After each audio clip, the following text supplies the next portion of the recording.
experiences? What are the gaps in the way they perceive this phase of their life? And then we found one interesting thing and one surprise. Husbands, they included men, they included daughters, daughter-in-laws, mother-in-laws, and everybody there. And the respondents, 80% of them said that it affects the physical life, it affects work life, it affects social life, it affects their family life. And this is something that they don't talk about. And I have a forum for it. That's one aspect. And the second surprising thing that we found from that survey is... As a start today on a discussion on menopause. So I've had the good fortune of being able to read a little bit of this book. And a lot of the stories in here, the women are talking about support groups. They're talking about their tribe. You know, they're talking about women who've come together, bonded by a shared experience. And I think, look, I love the fact that I'm an artist, that I get to create something. A couple of years ago, I don't know how many of you have had the opportunity of watching this, there was a wonderful play that came out called The Vagina Monologues. The whole idea about the vagina monologues was to normalize conversations about vaginas. Every woman is born with one. We call it all sorts of different names. We don't discuss it. You know, we don't talk about it. We pretend it's a part of our body that's hidden in some land very far away.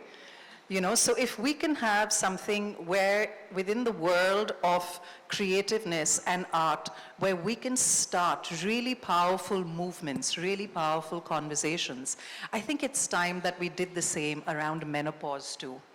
You know, and this is why I say, Shelley, that I'm so glad today to be an artist, because I know at the end of the day, art affects life outside. You can be part of that change. You can be, in a very positive way, bring that kind of change that needs to be addressed within society, where people who are celebrities, actors, start also speaking up about their own personal, you know, experiences. They make it personal. They make it normal. If I go through it, you go through it, that bonds us together. That's something that we have, that's a connect right there. And very quickly, if I may take 2 seconds, Shelley, 2 characters that I saw on screen right before the advent of OTT that completely changed my life for me as an actor, looking forward to where my career was going. Because when I had my daughter 10 years ago, I honestly thought that my career was done. You know, there was no OTT, there was no nothing coming out, and where the films were concerned, I was either going to end up playing my heroes' mothers, you know, or I would have to sit at home and take a dignified back seat. 2 roles that were amazing. Ratna Pathak Shah in Lipstick Under My Burqa. Yeah. Wonderful, incredible story of a woman in her 60s who liked to read erotic literature, hadn't lost her sex drive, wanted to be this woman who had these sexual desires, but was forced to read it in such, you know, shame and trepidation underneath her sheet. I absolutely loved that character and loved that role. The second one was Neena Gupta in Badhai Ho. Again, how liberating. And once that film was made and out there, suddenly even for society, and I'm not talking about a certain class of society, even for the masses, it became something कि हाँ ऐसे होता है, मेरे साथ भी हुआ था, भी ठीक है, you know, अब इन्होंने बता दिया कि ऐसे होता है तो ठीक है. There was so much of acceptance. So it's incredible that today we're in this position. I think it's a huge responsibility as well, you know, to be able to impact that change. And it's fantastic. I can't wait to get started. No, you know, and I think the point that she made, that one of the reasons why these forward, right? So we've got the book. We're educated women. We can read these stories. It might empower us. How do we empower other women? How do we empower the women around us? So while I'm listening to these conversations, here are a few thoughts in my mind. If I've read these stories, if something has resonated with me, I think somewhere the good positives about being a very labor-intensive country is the fact that we all have domestic workers working in our houses. Okay. Women who are not educated, women who may not have the ability to read this book, but you've read it. You can talk about these stories with them. You can do that with your domestic stuff. I would love to be able to give out, I'm an entrepreneur as well, I run a company as well. I would love to be able to circulate this book within the entire women and the men in the company. I'd love to be able to give this out as reading material to them. So this is how you take it forward. It's not about just sitting up here saying, let's get this conversation started. It's all very great to hear that today. How do we actually implement it? So that's food I'll for tell you thought. how we implement it. Yeah, we take this clip of Lara and get it trending on social. We're all laughing, but look at it. You don't have to be educated to watch a video. And you can get a message from the person who's standing up in pop culture and saying, hey, what? I'm talking menopause. Give it up for Lara, right? Okay, we'll come down to Tejal on exactly this conversation, that there is discomfort, not just in talking about it, but actually menopause isn't really a very pleasant experience, as you said. What are the ways by which women can, one, handle it? And second, is there a way to sort of navigate it perhaps beyond just the emotional piece of it, you know, the solutions? Sure, thanks, Shelley. So I think the most important step in helping women manage menopause is starting the conversation.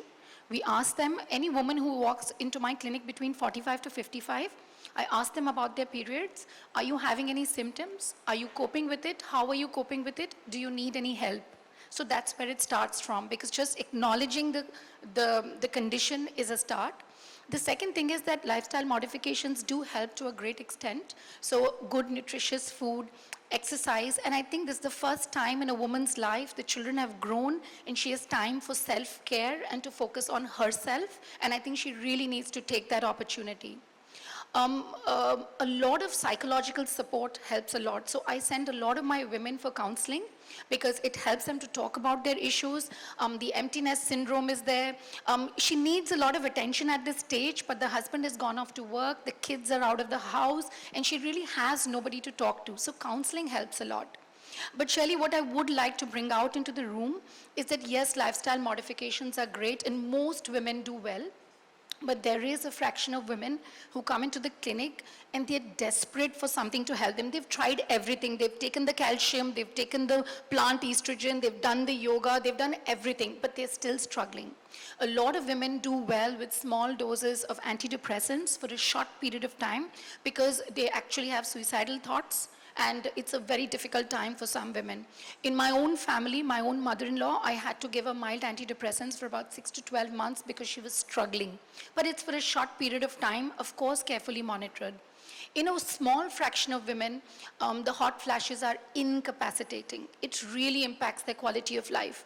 So of course, with careful judgment, with discussion with your healthcare professional, menopausal hormonal therapy in a small amount of women for a short period of time under careful supervision can be life-affirming. It changes their life. And it's hilarious because we have this event today, and just the last 2 months, I've initiated 2 women on menopausal hormonal therapy. The next month, they both bring in their mothers and say, can you help my mother? Because you know what, my mother had early menopause and nobody helped her. Can we do something for her now? And that's the way that ripple effect or the cascade effect happens. These women, because they've received appropriate care, they want it for their mothers, they want it for their sisters, and we hope that their daughters will not even need to ask for it. That's a great example of...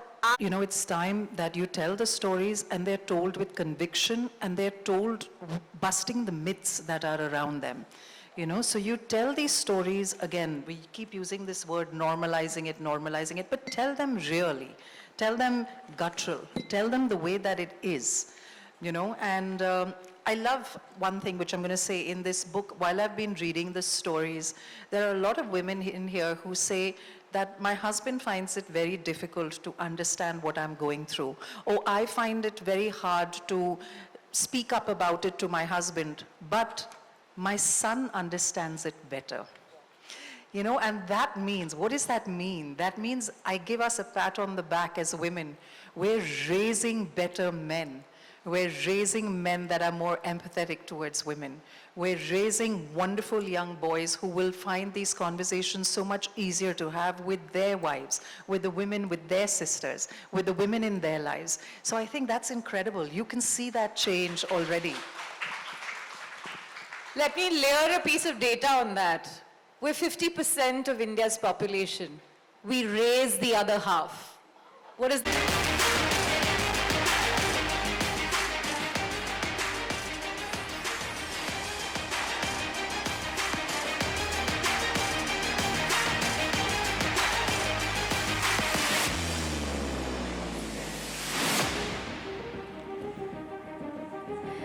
Lara also told us that she'd like to read a passage from one of the stories which she thought meant a lot. So I'm going to hand over the book.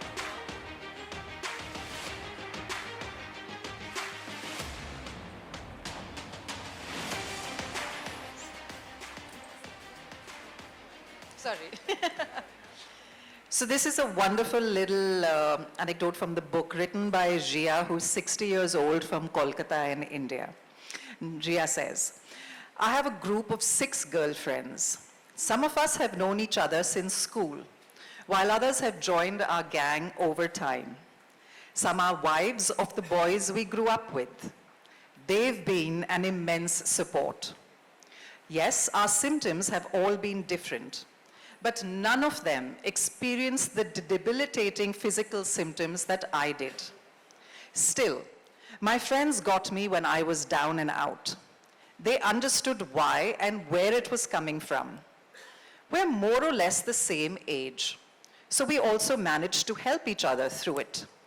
On a bad day, I would meet one of them for coffee or tea to chat, and it made a big difference.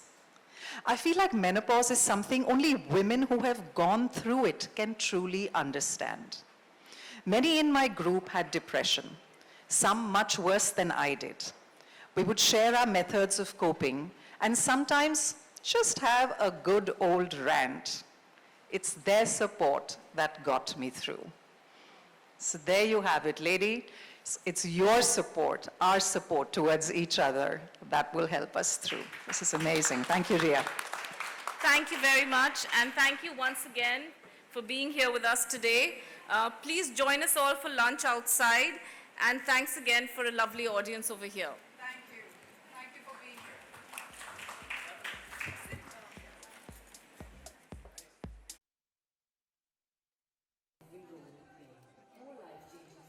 From Abbott. So you don't wait for it, you live it.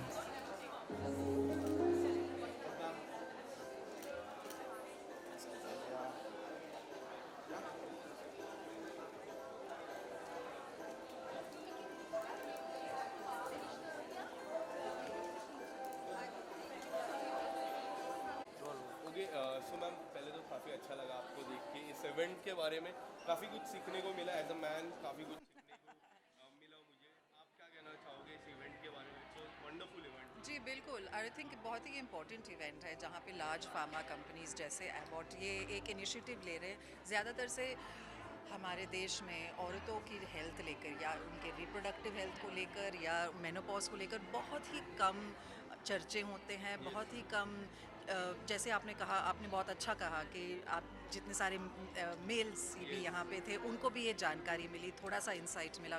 तो I think यहाँ पे ऐसे type के events के साथ एक चर्चा शुरू होती है, एक कॉन्वर्सेशन की शुरुआत होती है जहाँ पे हम इन चीज़ों को नॉर्मलाइज कर सकते हैं, जैसे मेनोपॉज या प्यूबर्टी।